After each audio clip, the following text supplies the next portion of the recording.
Welcome, people. I hope everyone is well. Welcome back to another episode on the finished article, All Things Sky Blues. And we've got a cracker today. We've got a special ahead of Euro 2020, or should I say Euro 2021, whichever one you want to call it. So we're going to go through a special and look through all ex-Coventry City players that played for their international teams during their time. But before I get into it, see this beautiful ticker at the bottom. Please leave a like, subscribe, and comment. As always, without your support, we wouldn't be where we are today. We are on the race to 100 subscribers. So please do subscribe. And there'll be a special prize, as my boy Shazad mentioned in previous podcasts, that we'll be covering on. But in order to win that prize, you have to be the 100 subscriber, and we'll be doing a guessing. But without further ado, let me bring my homeboy in, Rich. Hi, mate. Yes.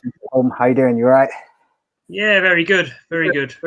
Looking forward to the Euros. It is. I can see you got your England jersey on. Yeah. Nice. Which one is it? So it's a cheap one I got from Asda a few years ago. It's red and it's got the badge on, so it will do me. Rocking it, mate. Rocking it. Nice. So yes, we haven't been with you with a while. I think last time we were with you guys was just before the season. Well, just after the season ended when we reviewed the Millwall game, and we'll be doing an end of season review with you guys shortly. But ahead of Euro 2020, we thought we'd do a special, and let's get into it. So, Rich, without further ado, let me bring up the stats and I'll let you go through them. So here we go. Oh yeah. Eon Jess, or how did you? I can never remember how you pronounced it. Was it Eon Jess or Owen Jess?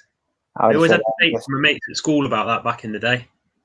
But he came off the bench against England for Scotland at Euro 96 in that famous 2-0 win, the Gascoigne game. Don't know if you're following the City in the mid-90s, you'll remember him. Only played for us for a short time, but scored an important goal against QPR in a big relegation decider. But yeah, Euro 96, that Scotland team also had Gary McAllister, Colin Hendry, and Andy Gorham, who would later go on to play for us, all three of them, and Kevin Gallagher, who at the time was a former Coventry City player. So quite a few Coventry City connections in that game. Obviously, Gaza played for City in a testimonial once, so yes, that one game, a fair few City connections. Indeed. No, that I was a member of Graham again. I think that Gaza scored that wonder strike in that game. And he had the celebration at the end, the dentist chair celebration, which was iconic throughout the world. So let's move it on. So next one you'll like. Go for it, mate. Yeah, Vera Muldervan, obviously a cult hero among City fans for scoring the winner in the thriller at the Villa back in 1998. But from an England perspective, he's not so popular because at France 98, in England's second group game against Romania, Moldovan scored Romania's first goal against us before Owen equalised, and then Păcescu got Romania's winner. So not only did he score against England in that game, but also the last group game, England beat Colombia. We were on the verge of winning the group. Then it was a late equaliser for Moldovan for Romania against Tunisia that made sure that Romania topped the group, and England had to go through and play Argentina in the second round. So arguably had a tougher game. So yeah, Moldovan didn't do England any favours at that tournament. And then after he'd left Coventry, he actually played against us in a win for Romania at Euro 2000. So he had a lot of fun playing against England. And I was sure he'd scored in that game. But then when I looked it up earlier, he didn't actually score in that game, but he was definitely playing that night, the 3-2, when Philip Neville gave the late penalty away. Oh, yes, that painful penalty. I can remember it well. It wasn't the best night, but we live and we move on. Anyway, moving on. Got the Moroccan magic. Moroccan magicians. Yeah, it was actually France 98 before they signed for us, but Morocco, they're in the same group as Scotland. They didn't get through, but they're very unlucky to get knocked out. Hadji scored a wonder goal against Norway in Morocco's first game, and Chippo also had an impressive tournament. I think they were both ever present in all three of Morocco's games. It was a year after that they signed for Coventry, but 1998 Hadji actually won the African Footballer of the Year. Did we sign them both together? We signed them both together at the beginning of the 99-2000 season. But for any younger viewers who just so you know how good Coventry City were back in the day, we signed the best player from a whole continent. The best player in the whole of Africa came to Coventry. So, but it was when they were at Coventry, they both appeared in the African Cup of Nations in 2000. They actually went off halfway through. They missed a few of our games in January, February time, and I honestly believe we would have won the FA Cup that year if it weren't for the loss of Hadji and Chippo. Was that the game that we lost to Charlton 3-2 when we were like, was it 2-0 up at halftime? 2-0 up. Yeah. We missed them because we had a cracking team that year. Yeah, I remember well. But when did we sign? We signed another Moroccan, right? Safri also played in the African Cup of Nations. He came a bit after. Yeah, he came the first season down in the Championship. Well, Division 1 as it was called then. Yes, I remember. Painful, but it's amazing to see what talent we had back then. I remember, interesting story. I don't know if I told you this, but I remember once. I think I was. I'd gone to the gym. You know where the Big W is, or where it used to be. Oh yeah. So basically, they were there at the time, and I was like, "Crikey, no way!" So I bumped into them. My dad was there with me at the time, and I was so nervous. It was like, "This is Hadji and Chippo." I didn't know what to say to them. So my dad was like, "My son says you play for Coventry City," so he had to introduce me. But no, that's a story I don't know. Chippo was also spotted in the fish and chip shop on Woodway Lane once years ago. The legendary fish and chip shop. Yeah. On Woodway Lane, eh? I can't remember when it was, but I'm sure my dad told me he saw him in there. Nice. Anyway, let's move it on. So we've got Magnus Headman. Yep. I believe Headman holds the record for the player with most international caps while at Coventry City, because he was Sweden's number one for a long period of time. He played at Euro 2000. Roland Nielsen also played for Sweden in that tournament. Yeah. And then in 2002 World Cup, he played against England. They held us to a 1-1 draw. They actually finished above us in the group. So yeah, very, very good career Headman had. I mean, he was a fantastic shot stopper. His first full season with us, first couple of seasons, Headman was a superb keeper. It didn't end too well for him with us, but... When did he leave? Was it just after we got relegated? I think he had that one season for us in the Championship, didn't he? And Championship, yeah. When obviously there was that incident at Preston. Yes. But he didn't have a great end to his Coventry career, but them first couple of seasons he was superb when he first came in and replaced Oggy. Yes, no, I remember well. I remember. And you'll remember. You like this nice one. You remember this well more recently.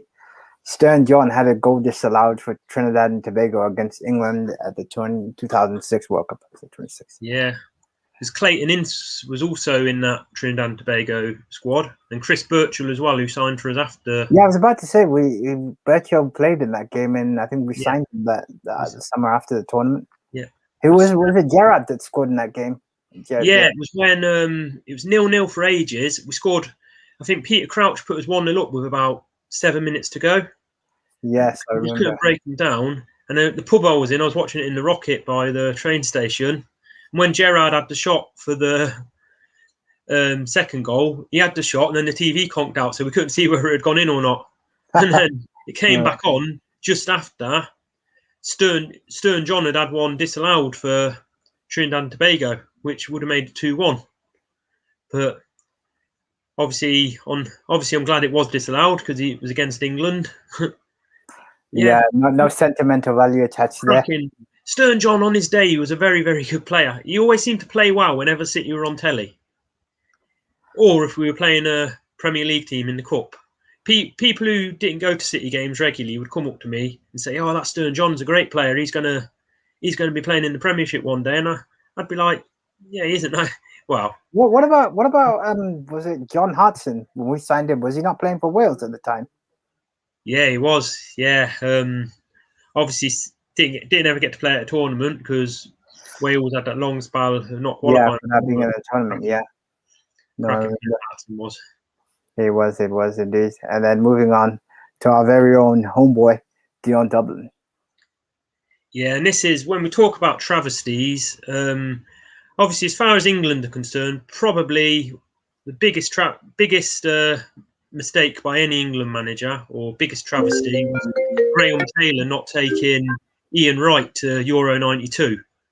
But this is arguably on par with that one, because Dublin had been joint top goal scorer in the Premier League at the end of in 97-98 season, and he played a large amount of games at centre back. He's very versatile. He could have been an asset to that England team, mainly because of his versatility. He could have played centre back or up front. He was part of the provisional squad, but he was cut. It was that same day that Gascoigne was cut from the squad. So obviously Gascoigne took the headlines, but yeah, I still think Hoddle should have took Dublin. Obviously, I'm talking with a Coventry bias there, but what more could the guy have done? Top scorer in the Premier League.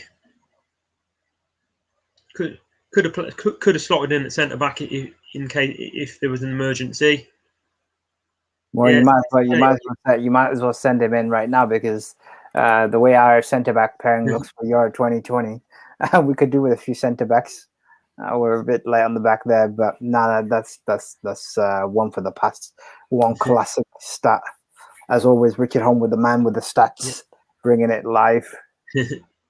Nice. There's other players we can name as well. Gary Breen played for Ireland at 2002, the 2002 World Cup. Phil Babb in 1994. Wegley, the USA. Obviously, if we go back to before our time, I think Tommy Hutchinson played for Scotland at a World Cup, but I'd have to look that one up. No, that is interesting. It is interesting. As always, guys, as always. So, Rich, how do you reckon we're going to get on the tournament? So we will be covering the Euro 2020s when they start next week. We'll be doing daily podcasts on them, but I thought I'd get some early predictions from Rich. How do you reckon England will get on? I hate making predictions about England. We've just got to take every game as it comes. I think we'll get out of the group. I mean, really, with it being 4 of the 6 third-place teams going through, really, we probably only have to win one game to get out of the group. So, well, we've got Croatia, Scotland, and Czech Republic. I don't think it will really matter whether we come first, second, or third in the group, as long as we go through, because whoever we get in the next round, it's going to be tricky. It's very. Well, you got to be in it to win it. I think. Yeah, exactly. The attacking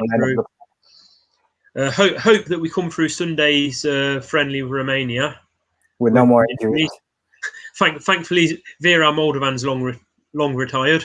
I was about to say Lightning won't be striking for a third time. No, he won't be out and beat us.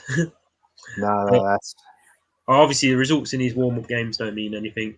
It's nice to win, but it's just about making sure. Tough job for Southgate, because he's got to get that balance right between keeping his players match fit and not getting any injuries. Well, England were always going to struggle because the European League competition just finished, I think, a week ago, and he was always going to struggle. I think that isn't his first choice lineup anyway. Yeah. It'd be interesting to see who plays against Croatia in the first game. When we're playing on the 13th, right? First game on 13th. Yeah, 13th, 2 o'clock kickoff, Sunday the 13th. Nice. Just in time for my England jersey to arrive through the door. Perfect. Looking forward to that. Nice. But guys, thank you very much for tuning in today on this special. As I mentioned at the start of the show, myself and Rich will be going through a season review, but we just wanted to bring you an England special covering from Coventry's perspective. But until next time, stay safe, guys. Stay tuned, and we'll see you soon, guys. Play up Sky Blues and come on, England. Come on, England.